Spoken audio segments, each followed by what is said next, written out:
respectfully invite Honorable Shri Dalveer Bhandari, Judge, International Court of Justice, and the President of the International Law Foundation to kindly deliver his inaugural address.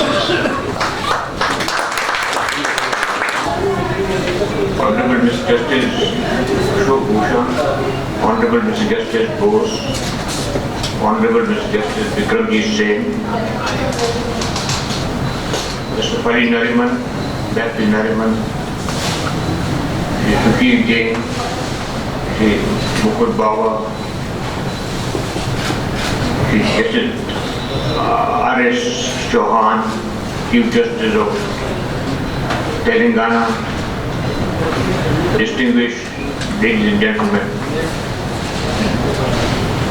I was distressed to learn about sudden indisposition of Honorable the Chief Justice.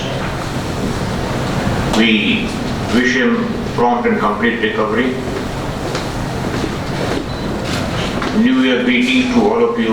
I wish you abundance of happiness, joy, good health, and prosperity. It's heartening to learn that arbitration culture is rapidly developing in our country, and a large number of disputes are disposed of in arbitration proceedings. Our endeavor should be to strengthen arbitration as an effective mode of dispute resolution. I would briefly like to speak about historical development of arbitration. Historically speaking, mediation and arbitration preceded judicial settlement. The former was known, for example, in ancient India, with numerous examples of the later are to be found in ancient Greece, in China, among Arabian tribes, in early Islamic world, in maritime customary law, in medieval Europe and papal practice. The modern history of international arbitration is, however, generally recognized as dating from so-called Jazz Treaty of 1794 between United States of America and Great Britain. This treaty of amity, commerce and navigation provided for creation of three mixed commissions composed of American, British nationals in equal numbers who were tasked with settling a number of outstanding questions between the two countries which it had not been possible to resolve by negotiation. The Alabama Claim Arbitration in 1872 between United Kingdom and United States marked the start of a second and still more decisive phase in the development of international arbitration. Under the Treaty of Washington, 1871, the United States and United Kingdom agreed to submit to arbitration claims by former for alleged breaches of neutrality by the latter during the American Civil War. The two countries set out certain rules governing the duties of neutral government that were to be applied by the tribunal. The Permanent Court of Arbitration was founded in 1899. The Hague Peace of Conference, 1899, marked the beginning of the third phase in the modern history of international arbitration. The chief object of conference, in which a remarkable innovation for the time, the smaller states of Europe, some Asian states, Mexico also participated, was to discuss peace and disarmament. It ended by adopting a convention on the Pacific settlement of international dispute, which dealt not only with the arbitration, but also with other methods of Pacific settlement, such as good offices and mediation. With respect to arbitration, the 1899 convention provided for creation of permanent machinery which would enable arbitral tribunal to be set up as desired and would facilitate their work. This institution, known as the Permanent Court of Arbitration, considered in essence a panel of jurists designated by each country acceding to convention, each such country being entitled to designate up to 4 from among the members of each arbitral tribunal would be chosen. The convention further created a permanent bureau located at The Hague. The PCA was established in 1900 and beginning operating in 1902. A few years later, in 1907, a second Hague Peace Conference, to which the states of Central and South America were also invited, revised the convention and improved the rules governing arbitral proceedings. May I now respectfully invite the Doyen of India's Bar, one and only Shri Fali Nariman, Vice President of our foundation, to kindly deliver his address. Excellency Judge Bhandari of the International Court of Justice, members of the association, and ladies and gentlemen. We meet under some rather tragic circumstances which cannot be helped. But just imagine, I was just thinking when His Excellency spoke, that what would have happened if we didn't have a judge of international repute to be present here.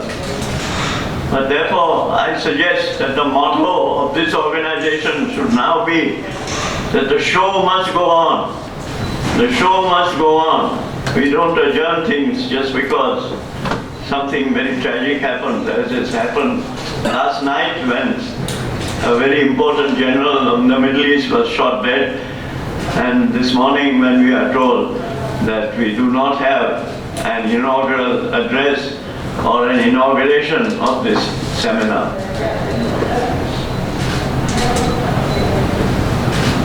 The learned judge, who was my judge, who was our judge, whom we've known so well, who was Chief Justice of Bombay, and under whom the present Chief Justice of India had served for several years. The important thing in arbitration, because that's the topic, and especially international arbitration, is that the world has moved on. It all started with the ICC, the International Chamber of Commerce, which was conceived before the First World War, but then the First World War intervened, and it only took shape after the end of the First World War. The moment it was formed, the first thing they did was to set up an international court. It's not really a court, but it's a place where awards are scrutinized for not their substance, but for their form. And this court was set up in 1923 or 22. In 22, in fact, Mr. Vida in an article writes that the birthday of international arbitration is 1922, when the International Court of Arbitration was set up to deal with transnational arbitration. And that's really the subject with which everybody is very interested today.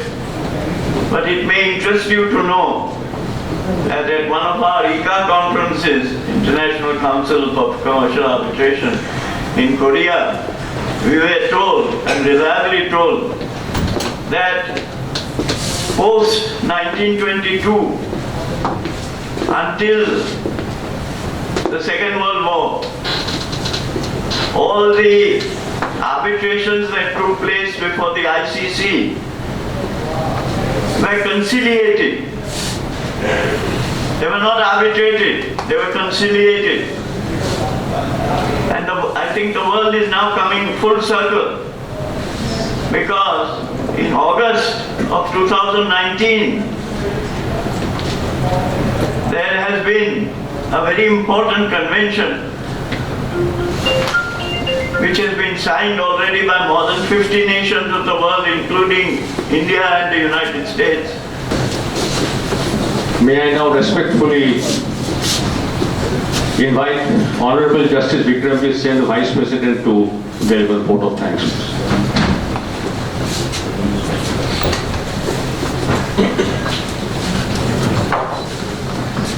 Brief note of the career and the achievements of our President. Honorable Justice Dalveer Bhandari, as we all know, has distinguished himself as a judge for almost a quarter century, including on the bench of the Supreme Court of India, before being elected to the International Court of Justice. Personally, I had the great honor of sitting with him in division bench, and I recall the number of judgments which we wrote on arbitration, on how to quantify damages. There is a difference between Indian law and English law and law in other parts as regards damages, which is not always fully appreciated, especially in arbitration. Justice Bhandari had earned a master's degree in international law from the Northwestern University of Chicago. As president of the India International Law Foundation, you've been instrumental in organizing several seminars and conferences, especially in the field of international business law. We thank you for continuing to guide the foundation, which is so obviously evident from your presence here today. We thank you for the panoramic history that you have given of the International Court of Arbitration. Fali, Nariman, what can we say? Any time if he is a speaker at any conference, he is a delight to listen to. He shares his vast knowledge and his oceans of experience with us, and always gives us a new story, a new incident of which we are not aware, and then brings that back to the subject which is before us. I thank all of the participants for their presence here today. I'm certain that the wealth of information on aspects where strengthening arbitration is required shall be gathered at this seminar.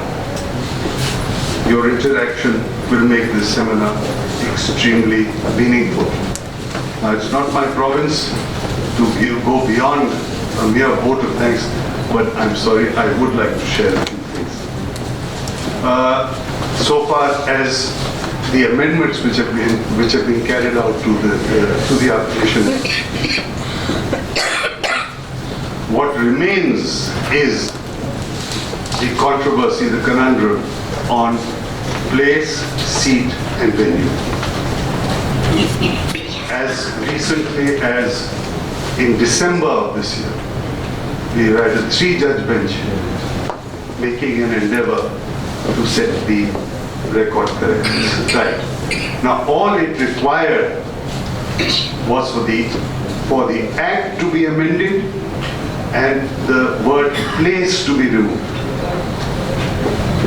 and substituted by the word seat. All this would have gone up, but unfortunately that has not happened. What has also not happened is that, although of course this has now become, as outlined by Mr. Nariman, in Singapore, in England, in Australia, and to a limited extent even in the United States, they have different enactments for domestic arbitration and different enactments for international arbitration. Now, when we were looking at amending our statutes, this is something which should have been kept in mind.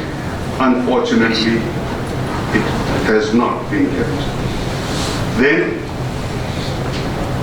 lastly, I have been repeatedly saying, and this is having moved on from being a judge into being an arbitrator, that we do not give enough thought to our arbitration clauses. We have had lots of arbitrations where it says Indian law will apply, but the seat is abroad, and you know what the ramifications of that are. And you have to sit with fellow arbitrators to say, this is not the law in India. At one stage, I'd even had to go to the extent that, please take that view, it will be set aside under 34. But that was an arbitration which was held in India. The seat was in India. You have several arbitrations where the seat is abroad, and that there is this meaningless clause which speaks of Indian law will apply. Especially for ONGC and other large PSUs which have so many international operations, this is extremely important. India's road to becoming a hub of international arbitration is therefore full of roadblocks, which we have not removed. The opening of the Indian markets to the world in the 1990s saw entry of international players and investment in the Indian economy. If you read the papers of yesterday and today, our GDP is so dependent on foreign investments. And they will not come unless you have peace within the country and you promise them a fair, efficient, and unbiased arbitration. And this is what the endeavor of this foundation is. I think maybe I've gone on too long, but thank you very much for all of you to be here today. Thank you again for all my colleagues on the dais. Excellency the President, Chairman, members of the dais, distinguished audience. It's an enlightened audience. My learned friend has given the outline of the amendments. I would like to just place some of the thoughts that have come to my mind when I went through these amendments. The object behind arbitration is to have fair, expeditious, economic settlement of commercial dispute which enhances ease of business. This is the object behind it. Recent amendments to arbitration law seeks to achieve this object. However, all ill thought out, hurried amendments can be counterproductive and may only enhance business for legal fraternity. The basic shift in this 2019 amendment is to bring in institutional arbitration.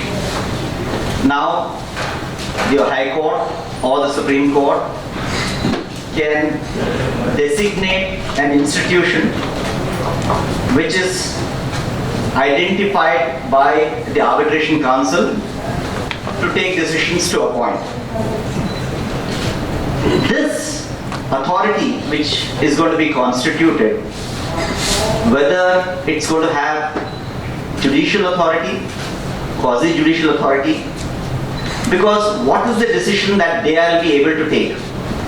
Whether they'll be able to take a decision just to appoint an arbitrator, to decide whether there's an arbitrable issue, to decide whether there's a live dispute, because if it is not a judicial authority, then can they decide it?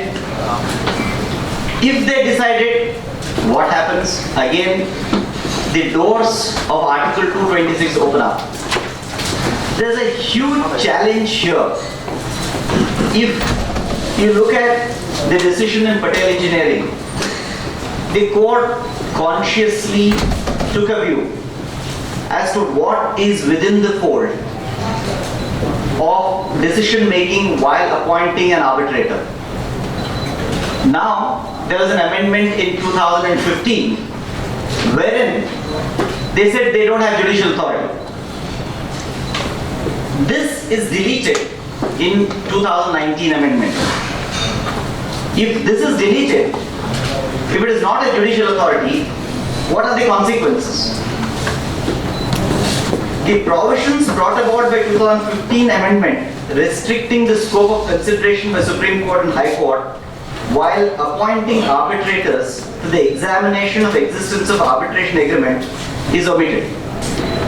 There is no guidance as to scope of consideration by arbitral institutions while appointing arbitrators.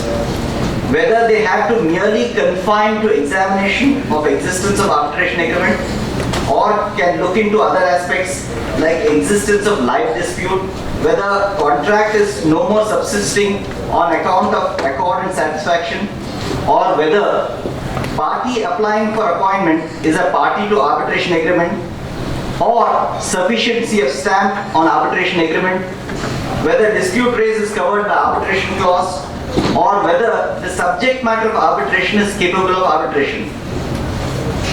This is going to open a Pandora's box. I feel, my personal opinion is, law is supposed to be known to everyone. Ignorance of law is no excuse. That's the reason we have that phrase. But here we have amendments and decisions which leads to so much of confusion. We are debating most of the time as to what the law is. How is a common man to know what the law is? That's why any amendment that is to be brought in has to be well calibrated. It should not be a knee-jerk reaction. I feel the clauses which they have amended seems to be a little bit of a knee-jerk reaction and wanting to find ease of business without really applying to the change in law which requires to be brought in. And these changes which they have brought in, I'm not very sure whether they will lead to ease of business or more litigation. This is my first observation as regards the 2019 amendment. The second facet which my learned friend touched is the council is to constitute of a chairman and other members. The chairman is to be appointed by the central government in consultation with the Chief Justice. The other members are either nominated or appointed by the central government or ex officio government officials. The composition makes council essentially a government body. A large number of high-stake commercial disputes have the government and public sector undertaking as one of the parties. In fact, they want to encourage arbitration. As such, the government and public sector undertakings are interested parties in the matter of appointment of arbitrators. Vesting the authority to grade the arbitral institutions to a government body, in my view, is susceptible to abuse and runs counter to the principles of impartiality. Even though it is the Supreme Court or the High Court which would be eventually designating the arbitral institutions, their powers confined to institutions graded by the council. Even the appointment of the arbitrators would be out of those accredited by institutions recognized by the council. Further, leaving the important function of grading of arbitral institutions and recognizing institutions, providing accreditation of arbitrators to a government body may usher in lethargy, red tapeism, favoritism in the process. This is my second observation. Whether the appointment of the members of the council should have been left to the government. The chairman certainly is appointed with the consultation, but insofar as the second aspect is concerned, we are interested in an impartial or a neutral body to expeditiously consider in an efficacious manner at a reasonable cost, so that there's a There's a confidence in the people who are approaching. This can negate that to a certain extent. The third aspect is regarding the 8th schedule, which provides that the experience and norms for accreditation of arbitrators. However, the amendment is not clear as to the utility of this accreditation of arbitrators. It also does not state the relevancy of accreditation in cases for arbitrators appointed by the parties without intervention of the courts and arbitral institutions. There is also no provision as to the consequences of conduct of arbitration by a person not qualified as per 8th schedule. I'll explain this. Only 8th schedule, which can be amended by central government in consultation with council, says that a person should not be qualified to be an arbitrator unless he meets the specified criteria. Under the 8th schedule of this 2019 amendment, it says that to be an arbitrator, you have to be an advocate within the meaning of Advocates Act 1961. So there are several others. Chartered accountant within the meaning of Chartered Accountants Act 1949. A cost accountant within the meaning of Cost and Work Accounts Act 1959, and so on. What happens if two private parties without the intervention of the institution and the court appoint an arbitrator who is not qualified under this? There is no consequence provided. Whether those arbitrations will be invalid, or if the court appoints without noticing, what happens? There is no consequence provided to that. This also has another facet. The other facet is it disqualifies all international lawyers, all the persons who are not lawyers or judges who are within the meaning of Advocates Act 1961. I did not see whether it is confined to domestic arbitration or international arbitration, because Schedule 8 does not make that distinction. So this could also be a stumbling block of the nature that where persons who have different eligibilities are disabled from being part of this process, which I think is a matter of concern. The other point which is subject of discussion today is how to develop a better pool of specialist arbitrators. There are so many specialized subjects coming up for dispute resolution. Something like electricity law. There are electricity tribunals, there are appellate tribunals, but all the high courts or the Supreme Court judges are not completely well informed about the specialized subjects because they don't have the technical assistance, which is very, very essential. So if you want to have a better pool of specialized arbitrators who can deal with these subjects, it will be very beneficial. For example, a member of electricity tribunal or regulatory commission who have retired, who have gained abundance of knowledge, can be brought into such pool by the council, which is now sought to be put in place, so that whenever disputes of this nature come, instead of burdening the court with subjects which are extremely specialized, which will consume a lot of time in the regular courts to hear and decide, and sometimes decide wrongly because of lack of technical assistance, because respective parties have their own interests, it would be more useful to have lawyers who are practiced on that side, or the members who are technical, and the judicial members who have headed those benches to be part of that pool. So it's very important for this council, which is coming into existence, to facilitate all this, to take note of these facts and bring in specialists, so that whenever disputes of that nature come, appointment of those persons can be made, which will facilitate a quicker disposal and a better disposal of the matters. Thank you. Thank you, Mr. Bhatt, for your critical analysis, which was enlightening, and there was some grain of truth in those critical analysis also. Now I request Mr. Robin B. David, who is also an advocate of the Supreme Court, to share his views with audience. I will request him to be brief because we have to hear two other members.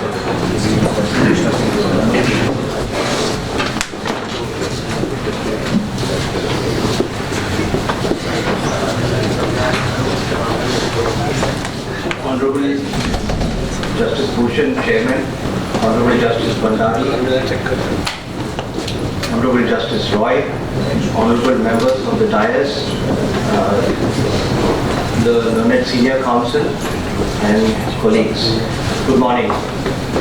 Much has been said about the committee and the amendment, 2019 amendment. Recently, Justice Nariman, while speaking about the 2019 amendment, observed that some recommendations of the high-level committee have been left out or omitted. And he concluded in his speech that time that there are miles to go before we sleep. Yes, there is much work for us to do and much to be done, especially if we have the aspirations of being a strong economy, and recently the 5 trillion economy has been spoken much about, and also about being an arbitration hub. One of the most important tasks of the high-level committee to review the institutionalization of arbitration mechanism in India, headed by Justice B.N. Krishnan, was to suggest measures to encourage institutional arbitration in India. True to its mandate, the high-level committee, after several deliberations, recommended the addition of Part 1A to set up the Arbitration Council of India. The function of the Arbitration Council of India, as has been alluded to by the two previous speakers, was primarily to promote and encourage arbitration and mediation, frame policies governing the grading of arbitral institutions, promoting arbitral institutions and strengthening arbitral institutions, recognize professional institutes providing accreditation of arbitrators, act as a forum for the exchange of views and techniques to be adopted for creating a platform to make India a robust center for domestic and international arbitration. The committee also recommended inclusion of a provision to include emergency awards, amendments to the Advocates Act, and creation of a specialist arbitration bar. The provision regarding emergency arbitration to suggest amendments to Section 21C has not been included in the 2019 amendment. The committee also recommended the inclusion of overseas arbitration practitioners on the governing board of the Arbitration Council. The inclusion of experts from foreign jurisdictions.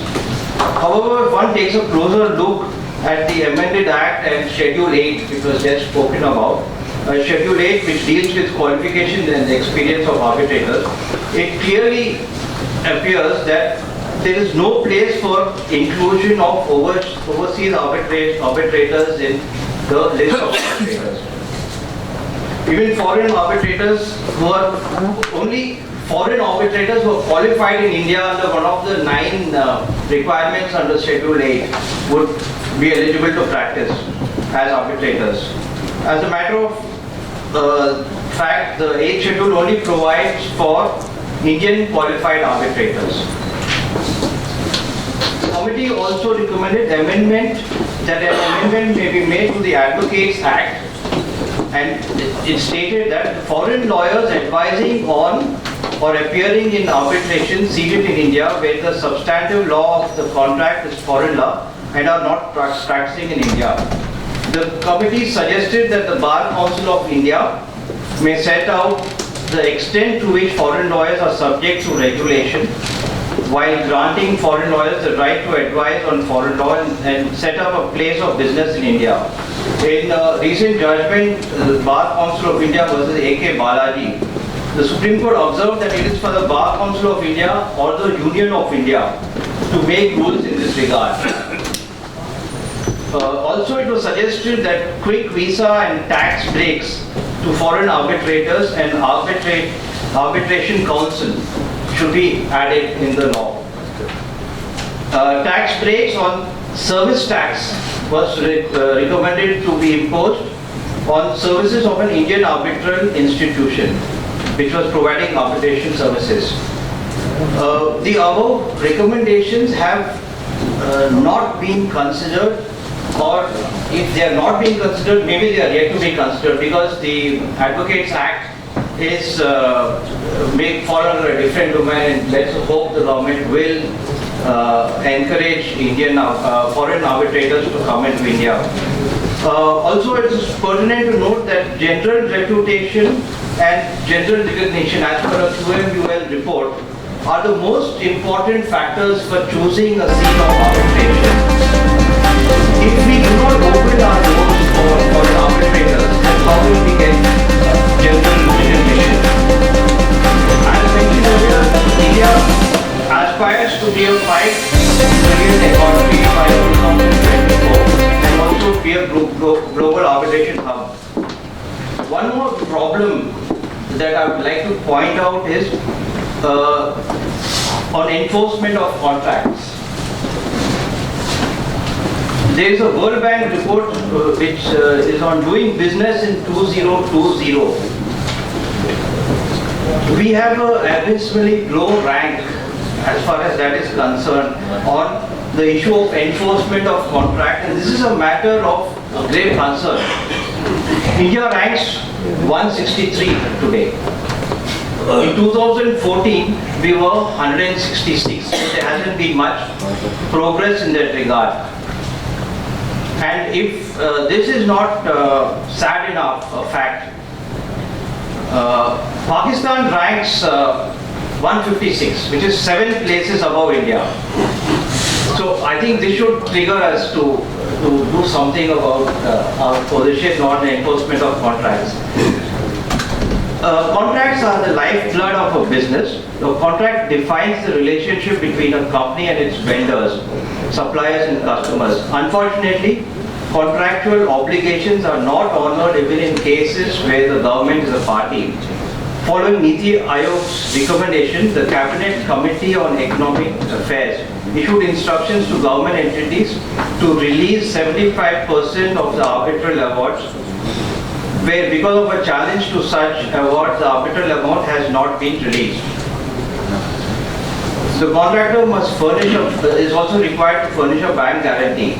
It may be noted that the newly elected government under the point in Andhra Pradesh observed that PPAs executed under the previous regime had high tariffs and sought their cancellation. So they did not want to honor its commitment. If we have to realize these aspirations that I mentioned to of being a $5 trillion economy, the sanctity of contracts has to be given highest priority. Foreign investment flows in the direction where investors seek security of their investments and returns. Thank you. Thank you, Mr. David. Now I request Leela Goswami, a founding partner of the law firm Associated Law Advisor, to share her thoughts. Today I'd like to discuss with you some of the realities of the situation. Several years ago, in 1989, the Supreme Court said that the process and the law of arbitration must be simple, less technical, and more responsive to the realities of the situation. Unfortunately, it's not happened that way. We amended the old archaic 1940 Act to model ourselves on the UNCITRAL rules, a good development in itself. But there were many provisions, including the automatic stay of the award in the event of a challenge, which sort of took us back to the 1940 regime and didn't let the arbitration climate flourish. We have tried to get over that, but unfortunately, we are all to blame, the lawyers, the judiciary, the lawmakers, because we are all trapped in that civil court mentality. And we haven't been able to get out of that. So unless there's a total mindset change, unfortunately, despite the facelifts that we have seen from time to time through the various arbitration amendments, we will not achieve our desire or hope or ambition, whatever we call it, to be an arbitration hub. To be an arbitration hub, you must first of all give confidence. Do we give that confidence today? I doubt it, because misgivings still arise. There are so many misgivings, some of which you just pointed out today. Can we appoint an arbitrator of our choice? Party autonomy is key in an arbitration. We have the right to choose our arbitrators. Now, if the arbitrators need to be accredited, and you expect a foreign investor to agree to arbitration in India, and he's uncertain whether he can appoint an arbitrator of his choice, somebody who is not an advocate within the meaning of the Advocates Act, surely you're not going to inspire confidence. If you don't inspire confidence, no matter how many facelifts, no matter how many legislations, and no matter how beautiful institutions you have, you're not going to give confidence, and you're not going to become an arbitration hub.